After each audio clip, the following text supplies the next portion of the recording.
Act 5 of the Merry Wives of Windsor by William Shakespeare. Scene 1. A room in the Garter Inn. Enter Falstaff and Mistress Quickly. Prithee, no more prattling. Go, I'll hold. This is the third time. I hope good luck lies in odd numbers.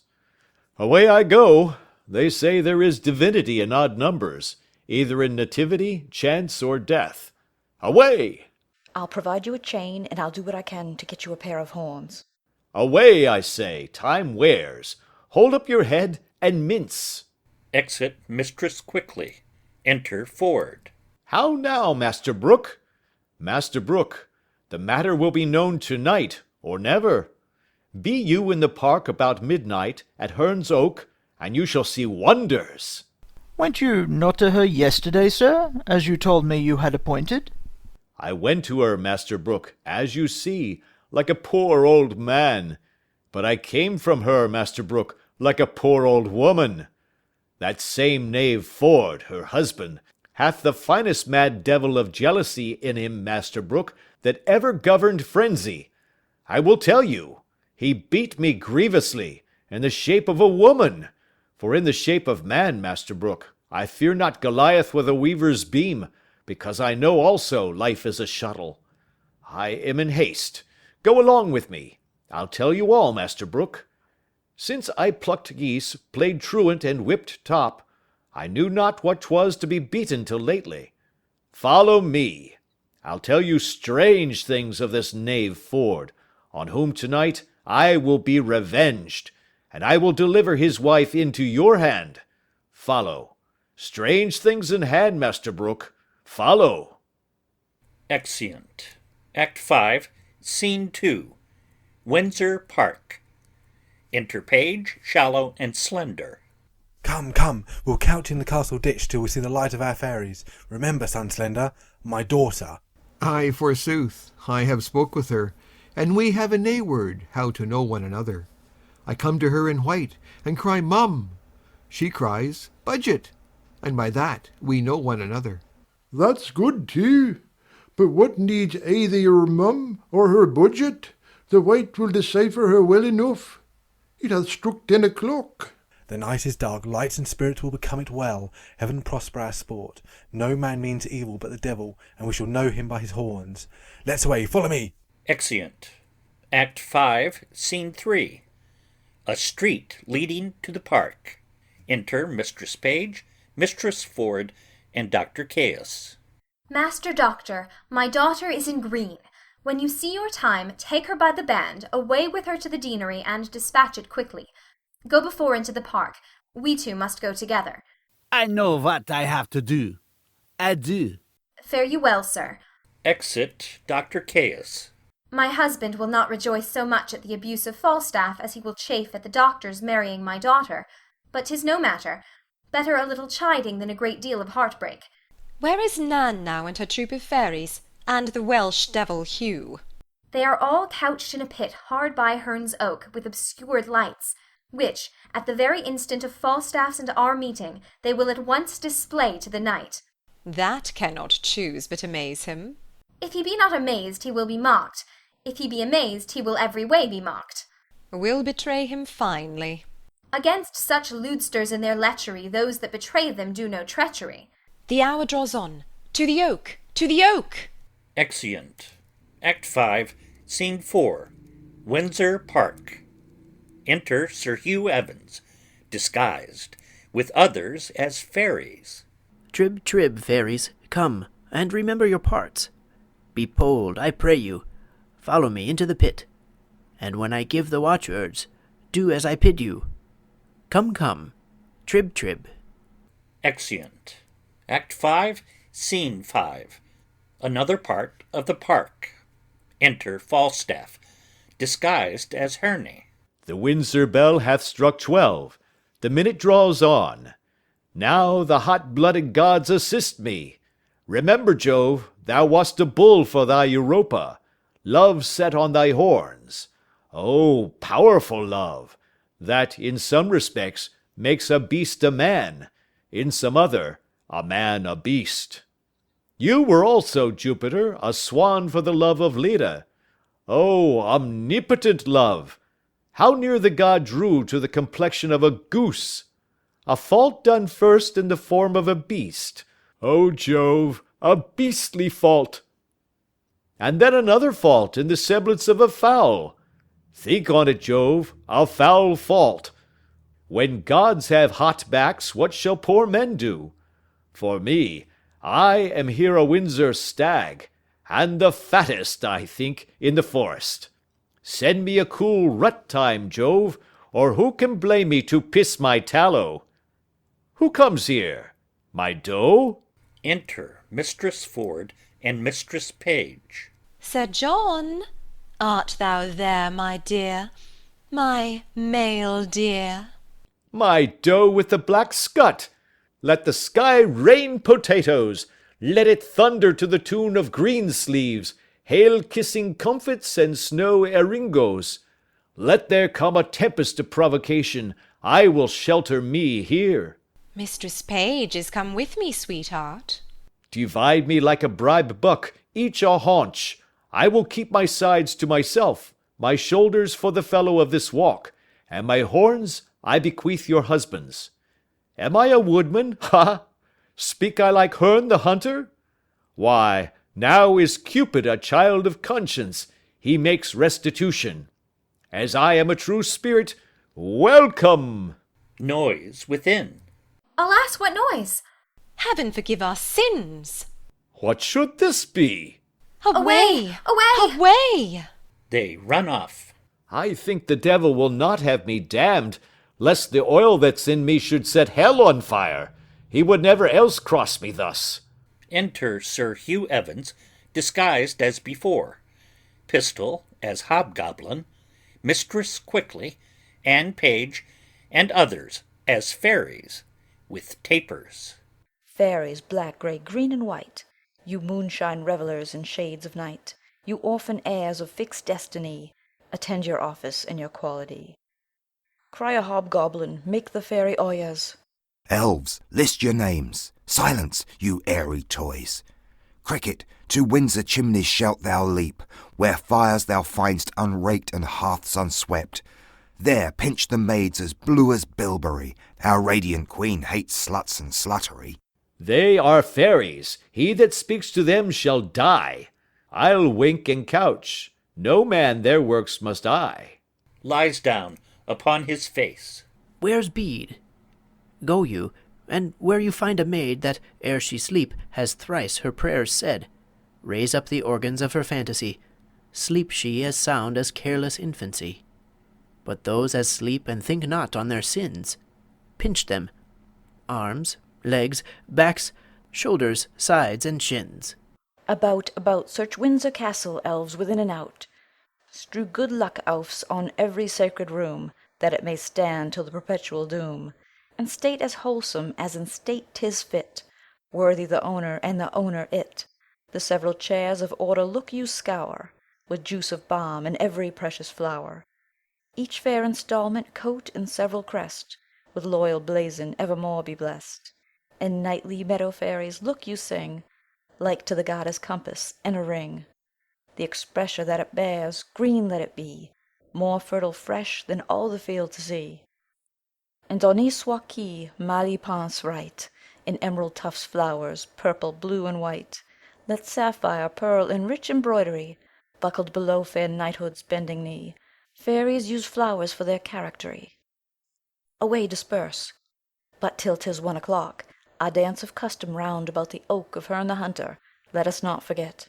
Pray you, lock hand in hand, yourselves in order set, and 20 glowworms shall our lanterns be, to guide our measure round about the tree.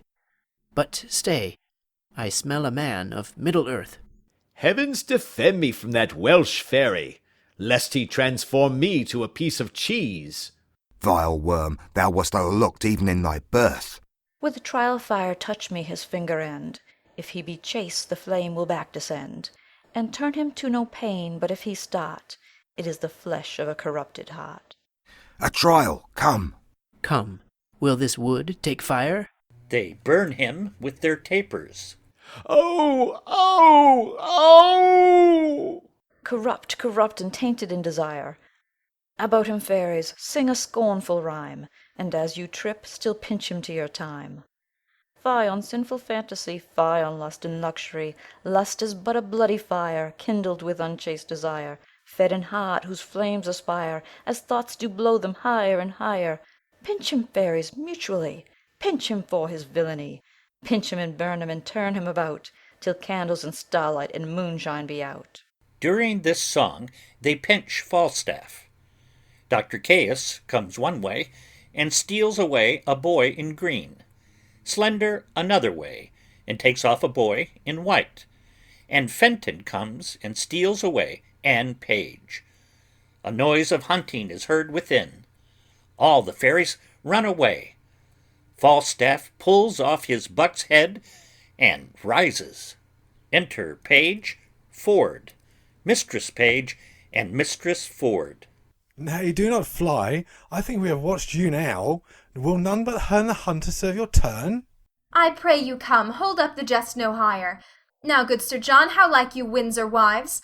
See you these, husband? Do not these fair yokes become the forest better than the town? Now, sir, who's a cuckold now? Master Brooke.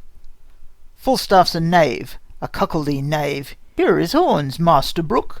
And Master Brooke, he hath enjoyed nothing of Ford's, but his buck-basket, his cudgel, and 20 pounds of money, which must be paid to Master Brooke.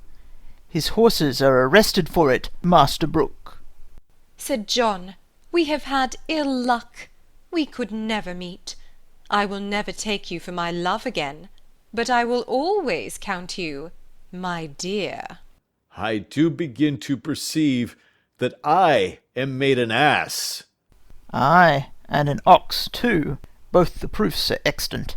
And these are not fairies?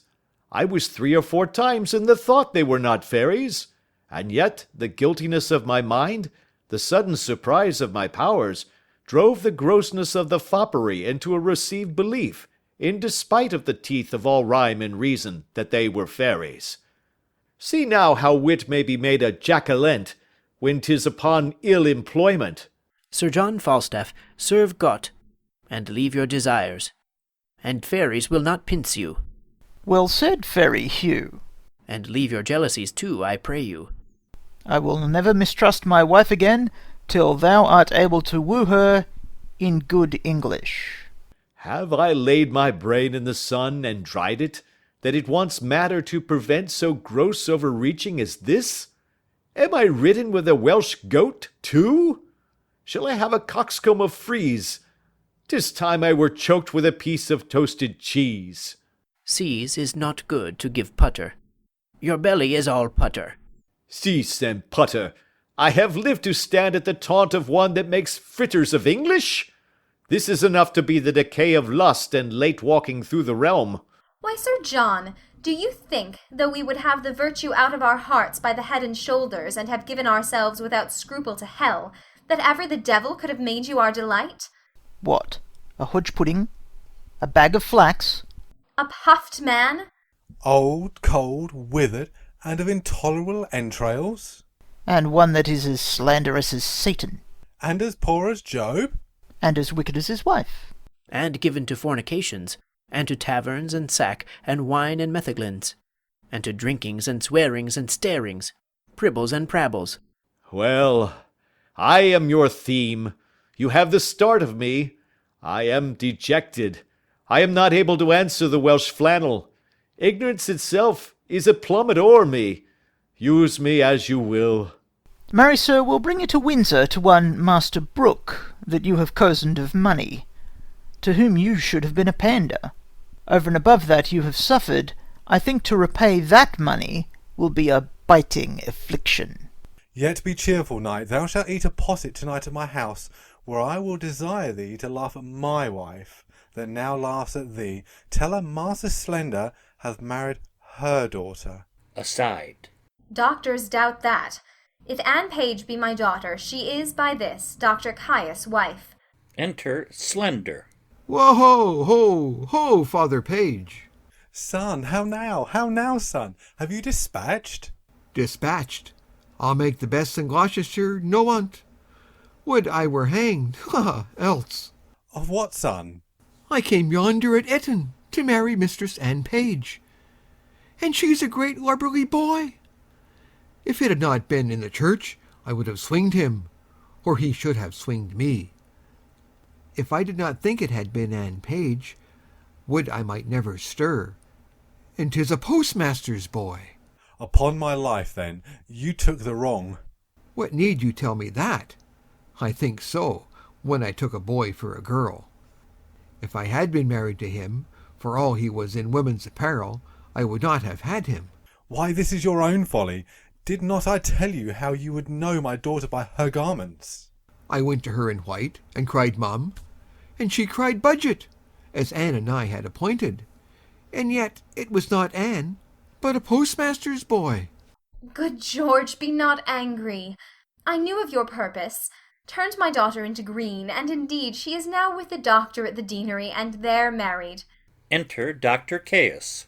Where's Mistress Page? By God, I am cozened. I have married un garçon, a boy, un paysan. By God, a boy.